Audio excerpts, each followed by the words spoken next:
Ugh. We got something new.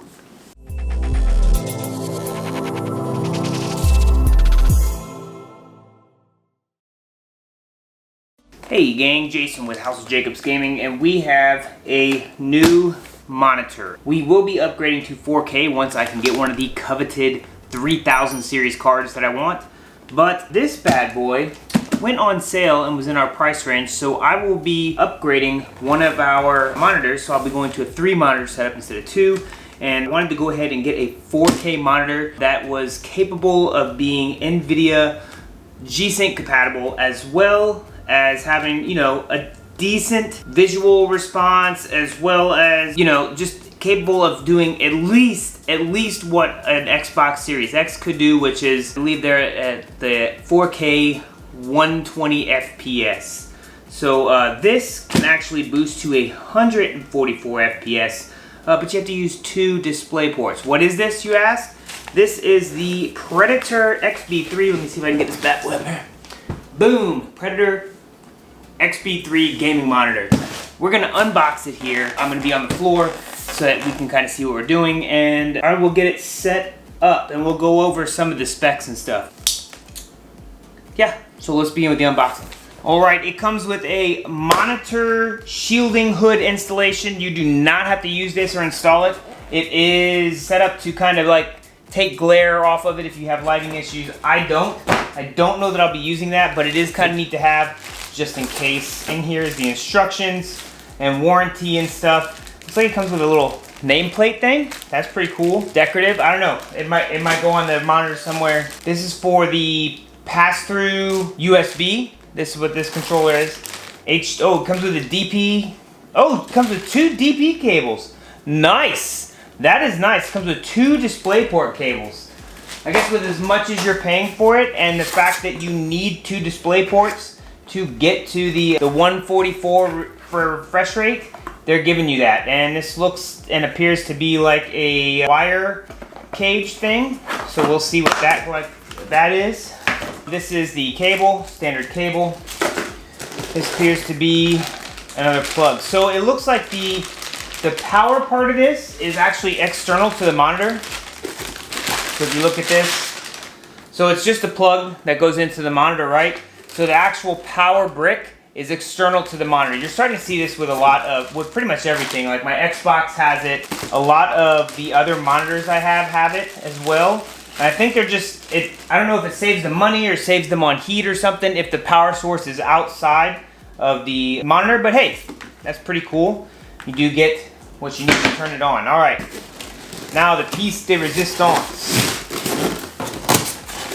Maybe. Oh, it's packed in there pretty good, guys. Just to give you an example of the packing, that is what it was packed with. I'll give you a look here. Right, this thing is not going anywhere inside here. Okay, so let's pull it out. All right, as I was saying, the reason we're back so far from it is because it's big. It is a 27-inch monitor. Let's get this bad boy here. Woo, nice. As I was saying, it is a 27-inch monitor. It is G-Sync compatible, which is good because I'm going to be sticking with NVIDIA. They just have a lot of AI stuff that is super cool for streaming that I want. This is the biggest monitor I'll have. I don't think I need anything bigger than 27-inch. The height will actually fit under my shelves, which I checked like 8 times before I bought. And again, it goes up to 120 or 144 overclocked FPS in 4K. I don't do 4K at the moment, but when I get the new video cards, I will be able to put out 4K. And my AverMedia capture card actually has a 4K pass-through to 60 FPS. So I don't really need anything over 120. The fact that this boosts to 144 is super cool, but I don't think that I will ever actually use that capability because you do need the 2 DP ports, and I don't know that I'll use it. So I will have a fun setup to where I'll be able to have 2 different games on 2 different monitors, picking up one game, doing overlays and stuff. It's gonna be really difficult to get it all set up and to have it stream through one computer. This is not a 2-computer setup. So I'm gonna get this all set up and we'll go over some of the more fun aspects of it, and I will get back with you guys. All right, so I have everything hooked up. I want to run a couple tests. The only thing I really have to compare this 27-inch Acer to is my 24-inch Dell. The 24-inch Dell is the, I believe, the S2417DG. It's been a great monitor. It's 1440. I plan on having it for quite some time still. I'm going to put it in the vertical, but it is a TN monitor, and we're going to be doing this against an IPS monitor. So I will do both of them in 1440 on a couple games. I was just playing like Sea of Thieves or something and was getting like 60-ish FPS. I am running a 1650 Super, so it's all I can really squeak out. But I think that a good comparison will be seen, and then obviously a 4K difference. Again, 1650 Super, you get what you get, and you don't throw a fit. So let me see if I can set this up and get a couple games running. I think I'll do Sea of Thieves and Gears of War 5. Sea of Thieves I can play around a little bit in the dark underneath the ship, which you'll see the differences in how it gets dark under there. And Gears of War 5 I can run on the loop in the beginning, and you can see all the fire and stuff coming in. There's a lot of motion, so you'll get like a motion and a different color scheme when there's a lot of darks and a lot of lights, and we'll see kind of what the difference is. All right, this is Sea of Thieves. We're on the Acer right now. This is again at 1440. I want to make sure that we get a good comparison between this and the Dell. Both are G-Sync compatible, by the way, and I'm running them both in that mode. So this is where you start. This is the bar, tavern, and I specifically waited for it to get dark because I think that's where you're going to see the biggest difference. Again, this is the Acer. It's an IPS monitor, and we are getting onto the boat. As you can see, it's dark, and you got a lot of weird shadows and lighting and stuff, which really comes through really nice on this. I am going to be on a whole different level playing this game from now on. All right, you'll see why when I get onto the Dell. So none of these are like bleeding out or doing anything weird. Let's turn these off. Okay, and it's even darker in here, but you can still see around. I will tell you that no matter how I set up the dang Dell, I cannot get this, and you'll see that here in a minute when I come back on. I'm gonna turn the lights back on, switch monitors, and by the way, this is the sky in this game. I'm just gonna put that out there. This is really pretty. Here we are. Alright, this is the Dell. Now, you can see this is much brighter, but this is a TN. And the TNs are always seem to be brighter monitors, right? So, but the colors are kind of washed out, even though it's brighter. So we're going to go out here, and again, very nice and bright, shiny.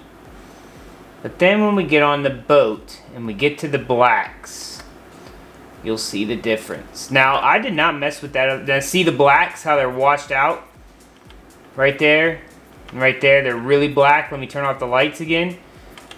And now look. Look how it gets kind of...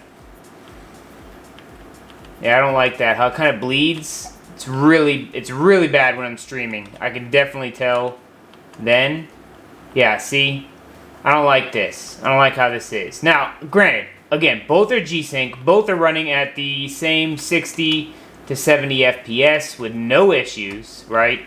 On 1440. I have everything set to legendary. It's great stuff. The sky, though. Now, you remember how pretty the sky was in the other one? The sky is not as pretty on this. The darks are just so bright on out here, but then so dark in there. Wherever there's light, it's way too bright. Now, again, I have messed with the color on this several times and just cannot get it to do anything else. But I will say, this is still a really nice picture. You don't get, there's not really any motion blur, even with the TN. And the TNs are a lot cheaper. But you're looking at a 4 millisecond response rate versus a 1 millisecond response rate. And, again, just the colors don't look as vibrant, and they're kind of washed out a little bit. All right, we're comparing this Acer to my Dell. Both are running in 1440p. Both are running at about 60 FPS, even on this benchmark. The Acer's on bottom.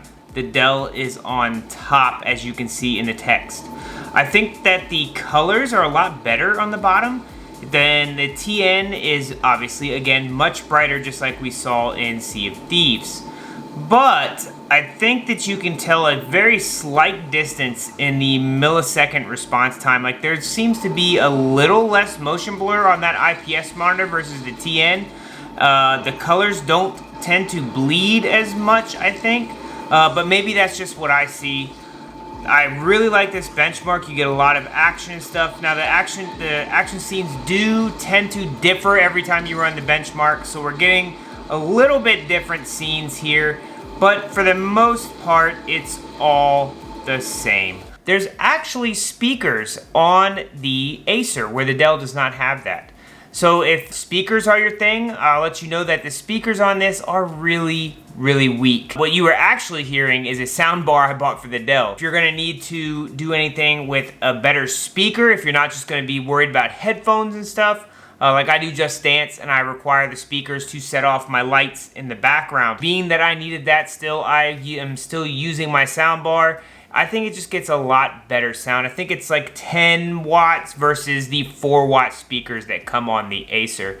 Unfortunately, again, I'm stuck not being able to do much with the 4K review part of this because of 1650 Super. I did get it to run it in 4K. It can technically run 4K, but when I ran the benchmark on Gears of War 5, for one, my camera skills are lacking and I don't understand the best way to film monitors. This is what I was just able to come up with on my own. And secondly, when I ran that benchmark, we were looking at the first like 5 or 6 seconds was super choppy because we're basically getting like 13 FPS. So granted, there was no tearing. It just got real choppy. So I mean, that's good, right? The G-Sync keeps it from tearing and having a ton of issues, but running at like under 30 FPS on that game really was not helpful. And again, I was able to do something similar on Sea of Thieves, but it runs at right about 30 FPS. I will tell you though, even at 30 FPS on Sea of Thieves, which is a much less graphic intense game than say Gears of War 5 or some of the other games out there, the ocean looked fantastic. But again, I could not capture it to do any justice whatsoever on this camera. That's just my personal skills at filming this. And I know that it's always requested to do one of those UFO video testing things, but I'm gonna let you know that my camera just cannot pick up the frames per second needed to actually give it any type of justice. Same, I was having issues when I was picking up stuff on the monitor. I will let you know that the, obviously, Predator did perform better than the TN. Again, it's a much more expensive monitor, and it is IPS versus TN. Outside of that, I can only go off what I can see. At 30 FPS, it was blurry, 60, not so much, and 120, I could see the dang UFO all the way across. This came in at under $650 right now. I think the prices on 4K monitors are dropping dramatically, especially with the 8K coming out, and a lot of stuff being able to run 8K with the newer GPUs. And I think with those GPUs not being available, that they're not selling as many 4K monitors as they want, so maybe that's why you're starting to see the prices drop as well, because there's not as much demand for them. And granted, this is a little bit older. I think this is a 3-year-old monitor. I think it was a 2018 model. So being that I'm getting in 2021, I think it's pretty good. I stuck with the G-Sync versus AMD because I know that I'm going to be getting an NVIDIA, and I'm just sticking with NVIDIA. Not out of anything other than they have the better AI. I have some stuff I want to do with it, and for VR, and I really just want to have that NVIDIA. It has all that motion tracking and stuff that is super cool. All right, so in the end, is it worth it to grab the Acer Predator XB3 to use as primarily a 1440p monitor? In my case, I think that it is. I think you have to weigh out a lot of stuff. If you know that you're going to go to 4K, whether it be with an Xbox Series X or S, or the PlayStation 5, or even upgrading to a GPU that has the capability to run actual 4K, I think yes. Yes is probably the answer. This is one of the cheaper 4K monitors that I found on the market. Cheaper as in price, not of its capability. And in comparing it to the Dell, it does perform better, I feel. The IPS is a lot better. a lot smoother in what I was experiencing. I don't know how well it came out in the camera, but when it came to picking over the Dell or this, I would pick this in my situation. If you know that you're not gonna go to 4K anytime soon and maybe can wait it out for a better price when more 8K stuff comes out, maybe then going with something a little bit cheaper like the Dell and then having that as a second monitor later on is your choice. I will link both below just for you to pick from. Personally, I really like this monitor. I think it is a great addition to our already awesome stream area. I have 3 completely different monitors here. I have this Acer, now this Dell, and then this old LG that is just going to be a third monitor until I can find a decent, cheap 1080p monitor. But hey guys, thank you so much for hanging out with us. Give us a like, a follow, a sub, all those fun things. Check us out on all our socials. We're all over the dang place. I will see you guys next time on House of Jacobs Gaming.